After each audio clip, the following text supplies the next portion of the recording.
নমস্কার বন্ধুরা, মেঘার সাথে বাঙালিয়ানার আরও একটি নতুন পর্বে আপনাদের সবাইকে স্বাগত। অনেক বন্ধুদের রিকোয়েস্টে আজ নিয়ে এসেছি কুলফি তৈরির রেসিপি। শুধুমাত্র দুধ এবং চিনি এই দুটো প্রধান উপকরণ দিয়েই কিন্তু বাড়িতে খুব সহজে কুলফি তৈরি করে নেওয়া যায়। আজ সেই পদ্ধতিটাই আপনাদের সঙ্গে শেয়ার করব। আর বাড়িতে যদি কুলফি মোল্ড না থাকে তাহলে কিভাবে কুলফি মোল্ড তৈরি করে সেটাতে কুলফি জমাবেন সেই পদ্ধতিটাও দেখিয়ে দেব। তাহলে চলুন আজ এই দারুণ সুস্বাদু কুলফির রেসিপি দেখে নেওয়া যাক। কুলফি তৈরির প্রধান উপকরণ হলো দুধ। ফুল ক্রিম দুধ, সিঙ্গেল টোন, ডাবল টোন যে কোনো দুধ দিয়েই কিন্তু খুব সহজে কুলফি তৈরি করে নেওয়া যায়। আমি এখানে ফুল ক্রিম দুধ নিয়েছি আর এটা 3 কাপ দুধ রয়েছে, মানে 750 ml দুধ রয়েছে এখানে।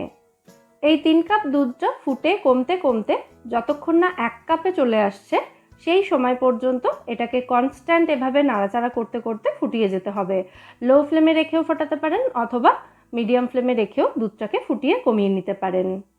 তো যতক্ষণে দুধটা ফুটতে ফুটতে কমতে থাকছে ততক্ষণে আমি দেখিয়ে দিই বাড়িতে আমি কিভাবে কুলফি মোল্ড তৈরি করি। এখানে দেখুন একটা বড় A4 সাইজের কাগজ নিয়েছি আমি। এটা একটু হার্ড একটা কাগজটাকে 2 ভাঁজ করে নিয়েছি মাঝখান থেকে। এবার এই কাগজটা দিয়ে একটা কোণ তৈরি করে নিতে হবে। কাগজটাকে ঠিক এভাবে ধরে, ঠিক যেমন আমি ভিডিওতে দেখাচ্ছি সেইভাবে ঘুরিয়ে ঘুরিয়ে একটা কোণ তৈরি করে নিতে হবে। শেষের প্রান্তটাতে এভাবে সেলোটেপ লাগিয়ে দিচ্ছি যাতে এটা খুলে যাওয়ার চান্স না থাকে। সেলোটেপটাকেও 2-3 বার এভাবে রাউন্ড করে লাগিয়ে দিচ্ছি যাতে একেবারে কাগজটা ফিক্স হয়ে থাকে। এবার একটা কাঁচি দিয়ে নিচের এই কোণের মতো অংশটার একটু ওপর থেকে আমি কেটে দিচ্ছি যাতে নিচের অংশটা এরকম একটু রাউন্ড হয়ে থাকে এবং গ্লাস বা বাটিতে কিছুতে বসালে এটা গড়িয়ে পড়ে না যায়। এরপর আমি একটা অ্যালুমিনিয়াম ফয়েল নিয়েছি। ফয়েলটাকেও এভাবে প্রথমে ভাঁজ করে নিচ্ছি মাঝখান থেকে। এবার যে কাগজের কোণটা তৈরি করেছিলাম সেটাকে এই ফয়েলের মধ্যে রেখে ফয়েলটা দিয়ে কোণটাকে পুরোপুরি র্যাপ করে দিতে হবে। নিচের দিকটা এভাবে একটু মুড়ে দেবেন যাতে কুলফির লিকুইডটা যখন ঢালা হবে সেটা যাতে পড়ে না যায়। এটা অ্যাকচুয়ালি বলে বোঝানোর কিছু নেই, ভিডিওটা ভালোভাবে ফলো করুন তাহলেই বুঝতে পারবেন। ওপর থেকে কিছু অংশ আমি এভাবে একটু মুড়ে দিচ্ছি যাতে কোণের ওপরের অংশটা সমান থাকে, মানে চারিদিক থেকে রাউন্ড হয়ে থাকে।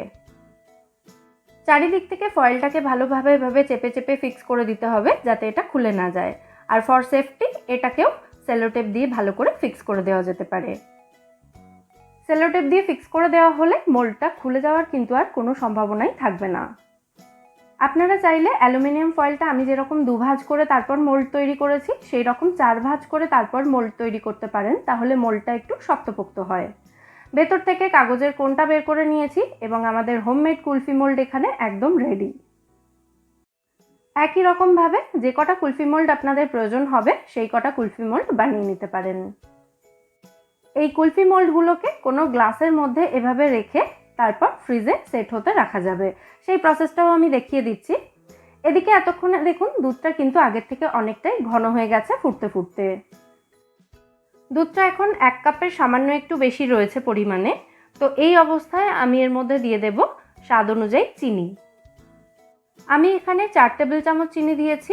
আপনারা কিন্তু অবশ্যই চিনির পরিমাণটা যে যার স্বাদ অনুযায়ী কমিয়ে বা বাড়িয়েও দিতে পারেন। চিনি দেওয়ার পর দুধটা আবারও একটু পাতলা হয়ে যাবে, তো সেটাকে আরও কিছুক্ষণ ফুটিয়ে ঘন করে নিতে হবে। এই কুলফিতে ফ্লেভারের জন্য আমি জাস্ট 1 চিমটে মতো এলাচ গুঁড়ো দিয়েছি। ছোট এলাচের দানা বের করে সেটাকে গুঁড়ো করে আমি এখানে ব্যবহার করেছি, তবে এটা কিন্তু সম্পূর্ণ অপশনাল। কোনো ফ্লেভার ছাড়াও কিন্তু কুলফি দুর্দান্ত খেতে হয়। দুধটা আবারও কিছুক্ষণ ফুটিয়ে ফুটিয়ে আমি একটু ঘন করে নিয়েছি। এই মিশ্রণটা কিন্তু ঠান্ডা হলে আরও একটু ঘন হয়ে যাবে, তাই এর থেকে বেশি ঘন আর এটাকে করছি না। এর থেকে আরও একটু বেশি পাতলা থাকা অবস্থাতেই কিন্তু দুধটাকে আপনারা নামিয়ে নিতে পারেন। আমি এবার গ্যাসের ফ্লেমটা অফ করে দিচ্ছি। আমাদের কুলফি মিক্সচার এখানে একদম রেডি। এবার এটাকে সম্পূর্ণ ঠান্ডা হতে দিতে হবে।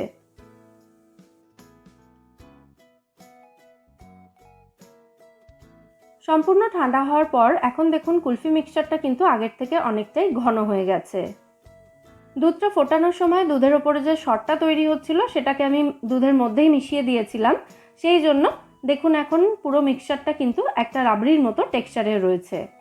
তো এই মিশ্রণটাকে একদম স্মুথ করে নেওয়ার জন্য আমি মিক্সিতে এটাকে একবার ব্লেন্ড করে নেব। প্যাকেটের দুধ ইউজ করলে দেখবেন এতটা সর কিন্তু দুধে পড়ে না। যদি একদম খাঁটি গরু বা মহিষের দুধ ব্যবহার করেন তাহলেই কিন্তু দুধের মধ্যে এতটা সর পড়বে, মানে এরকম একটা রাবড়ি টেক্সচার হবে। তবে কুলফি বানানোর জন্য এরকম রাবড়ি টেক্সচার না হলেও কোনো অসুবিধা নেই, দুধটাকে জাস্ট ভালো করে ঘন করে নিলেই হবে। দেখুন দুধটাকে আমি 10-12 সেকেন্ডের জন্য ব্লেন্ড করে নিয়েছি মিক্সিতে। দেখুন আমাদের কুলফি মিক্সচারটা কিন্তু আগের থেকে অনেকটাই স্মুথ টেক্সচারের হয়ে গেছে। এবার এই কুলফি মিক্সচারটাকে আমি কুলফি মোল্ডগুলোতে ঢেলে নেব। মোল্ডগুলো হাতের মধ্যে এভাবে নিয়ে তারপর এর মধ্যে মিক্সচারটা ঢালতে হবে। একদম পুরো মুখ পর্যন্ত না ভর্তি করে একটুখানি জায়গা খালি রেখে এগুলোকে ভরতে হবে। তারপর খুব সাবধানে গ্লাসের মধ্যে এই মোল্ডটাকে বসিয়ে দিতে হবে। আপনারা চাইলে এগুলোকে ঢাকা দেওয়ার পর একেবারে গ্লাসে বসাতে পারেন, তবে আমি প্রথমে কুলফির মিক্সচারটা ঢেলে নিচ্ছি এগুলোর মধ্যে, তারপর এগুলোকে ঢাকা দেব।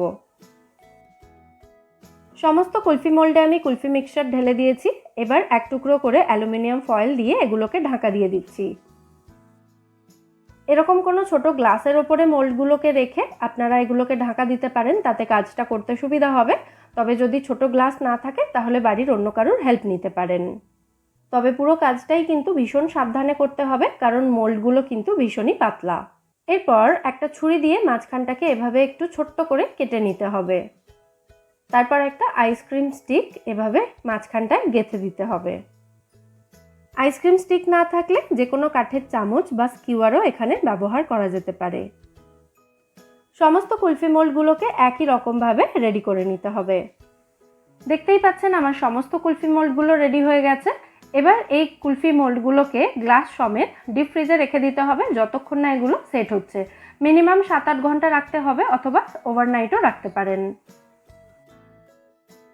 কুলফিগুলো সেট হওয়ার জন্য এগুলোকে আমি সারা রাত ডিপ ফ্রিজে রেখে দিয়েছিলাম, তারপর সকালে বের করে নিয়েছি। কুলফিগুলো খুব ভালো মতো সেট হয়ে গেছে।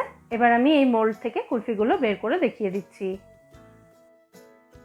এখানে একটা কথা বলে রাখি, অ্যালুমিনিয়াম ফয়েল যেহেতু খুব একটা বেশি স্বাস্থ্যসম্মত নয়, তাই যদি ঘন ঘন কুলফি বানাতে হয় তাহলে অবশ্যই কিন্তু কুলফি মোল্ড কিনে নেওয়ার চেষ্টা করবেন। সবকটা কুলফি মোল্ড কিন্তু আমি সেলোটেপ দিয়ে স্টিক করিনি। এই যে কুলফিটা আমি মোল্ড থেকে বের করছি সেটাতে কিন্তু সেলোটেপ ছিল না, সেই জন্য পুরোটা ছিঁড়েই আমি কুলফিটা বের করে নিয়েছি। আর যেগুলোতে সেলোটেপ লাগানো রয়েছে সেগুলো থেকে কুলফিগুলো কিন্তু টানলেই খুব সহজে বেরিয়ে আসবে, সেরকমও একটা আমি দেখিয়ে দিচ্ছি। দেখুন মোল্ডের শেষ প্রান্তটা একটুখানি ধরে আইসক্রিম স্টিকটা এভাবে টানলেই কিন্তু কুলফিটা খুব সহজে মোল্ড থেকে বেরিয়ে আসবে। মোল্ড থেকে বের করার পর কুলফিগুলোকে কিন্তু একদম সঙ্গে সঙ্গে সার্ভ করে দেবেন, তা না হলে এগুলো গলতে শুরু করবে। সাজানোর জন্য আমি একটু গ্রেট করা পেস্তা ওপর থেকে ছড়িয়ে দিলাম। আমাদের দারুণ সুস্বাদু কুলফি এখানে একদম রেডি সার্ভ করার জন্য। অবশ্যই আপনারাও বাড়িতে এই পদ্ধতিতে কুলফি বানান। যদি মোল্ড না থাকে এভাবে মোল্ড তৈরি করে নিয়ে কুলফি তৈরি করতে পারেন, এবং আমায় জানাবেন এই কুলফির রেসিপিটা আপনাদের কেমন লাগলো। আর আজকের এই কুলফির রেসিপিটা যদি আপনাদের ভালো লেগে থাকে ভিডিওটাকে বরাবরের মতো একটা লাইক এবং শেয়ার করার অনুরোধ রইল। সাথে আমার চ্যানেলটাও সাবস্ক্রাইব করার অনুরোধ রইল যদি এখনও না করে থাকেন, অথবা আপনি যদি আমার চ্যানেলে নতুন দর্শক বন্ধু হয়ে থাকেন। পাশে থাকা বেল আইকনটাও অবশ্যই ক্লিক করে দেবেন নিত্য নতুন রেসিপি ভিডিওর আপডেট নোটিফিকেশন সবার আগে পাওয়ার জন্য। ফিরে আসবো নতুন কোনো রেসিপি নিয়ে। সবাই সুস্থ থাকবেন, ভালো থাকবেন এবং সবাইকে খুব ভালো রাখবেন।